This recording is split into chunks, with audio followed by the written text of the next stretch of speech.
स्वागत है आप सभी दर्शकों का अपने YouTube channel all about stories पर। मरने के बाद 13वीं तक आत्मा कहाँ रहती है? जिस तरह जीवन एक सत्य है, ठीक प्रत्येक व्यक्ति को ये भी भली भांति पता है कि मृत्यु भी एक ऐसा सत्य है जिसे कोई जितना मर्जी झुठला दे, परंतु इसे बदला नहीं जा सकता। कहने का अर्थ है कि जिसने इस पृथ्वी पर जन्म लिया है, उसे एक न एक दिन अपने प्राणों की आहुति देनी पड़ती है।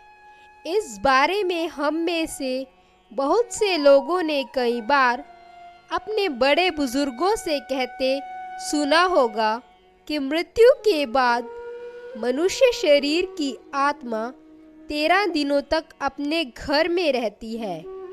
मगर ऐसा क्यों? इस बारे में क्या किसी ने सोचा है? अगर नहीं, तो चलिए आज मैं आपको इससे संबंधित जानकारी बताते हैं और जानते हैं कि आखिर क्यों मृतक शरीर की आत्मा 13 दिनों तक अपने घर में भटकती रहती।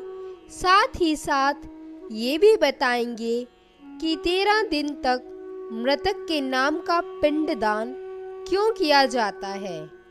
बता दें कि गरुड़ पुराण में इस बारे में विस्तार से बताया गया है।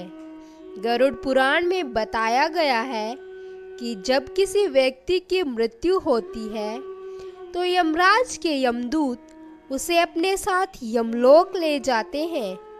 यहाँ उसके अच्छे और बुरे कर्मों का हिसाब होता है और फिर 24 घंटे के अंदर यमदूत उस प्राणी की आत्मा को वापस घर छोड़ जाते हैं।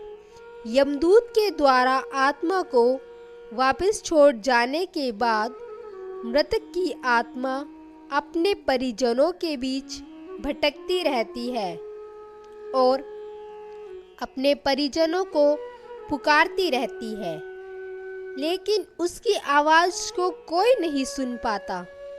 यह देखकर मृत व्यक्ति की आत्मा बेचैन हो जाती है और जोर जोर से चिल्लाने लगती है। इसके बाद आत्मा अपने शरीर के अंदर प्रवेश करने की कोशिश करती है, लेकिन यमदूत के पास बंदिश होने के कारण वह मृत शरीर में प्रवेश नहीं कर पाती। इसके अलावा गरुड़ पुराण की माने तो जब यमदूत आत्मा को उसके परिजनों के पास छोड़ जाता है, तो उस समय उस आत्मा में इतना बल नहीं होता कि वो यमलोक की यात्रा तय कर पाए। गरुड़ पुराण के अनुसार किसी भी मनुष्य के मृत्यु के बाद जो 10 दिनों तक मकिया जाता है, उससे मृतक आत्मा के विभिन्न अंगों की रचना होती है और 11वें और 12वें दिन पिंडदान किया जाता है। उससे मृतक आत्मा रूपी शरीर का मांस और त्वचा का निर्माण होता है और जब 13वें दिन 13वीं की जाती है, तो उस दिन मृतक के नाम का पिंडदान किया जाता है।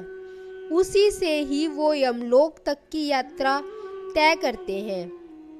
अर्थात मृत्यु के बाद मृतक के नाम का जो पिंडदान किया जाता है, उसी से ही आत्मा को मृत्युलोक से यमलोक तक यात्रा करने का बल मिलता है।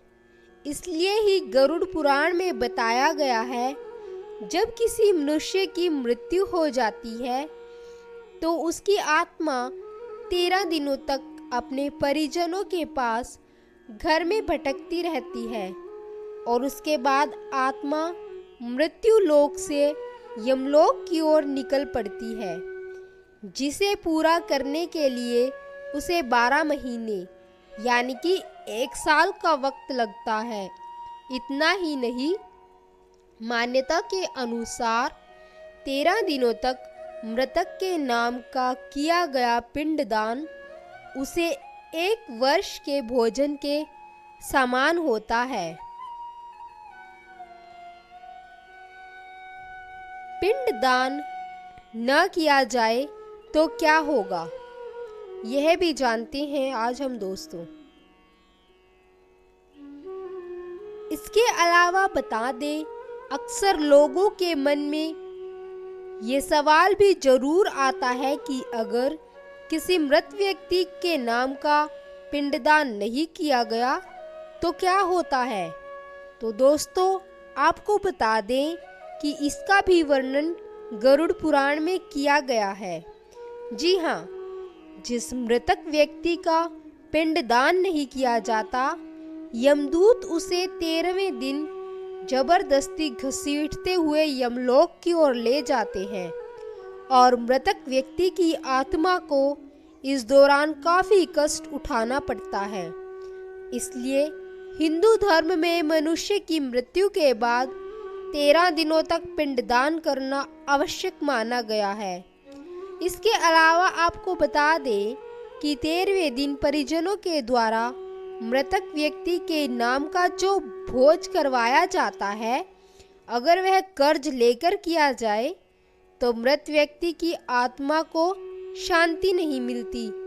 इतना ही नहीं, गरुड़ पुराण में यह भी बताया गया है कि व्यक्ति जीवित रहते हुए अच्छे कर्म करता है, मृत्यु के बाद उसकी आत्मा को यात्रा के दौरान यमदूत कोई कष्ट नहीं देते, और जो व्यक्ति बुरे कर्म करते हैं उसकी आत्मा को यमदूत यात्रा के दौरान कई यातनाएं देते हैं और आत्मा को कई कष्ट भोगने पड़ते हैं। वीडियो पसंद आई हो तो फ्रेंड्स चैनल को सब्सक्राइब करो, वीडियो को लाइक करो।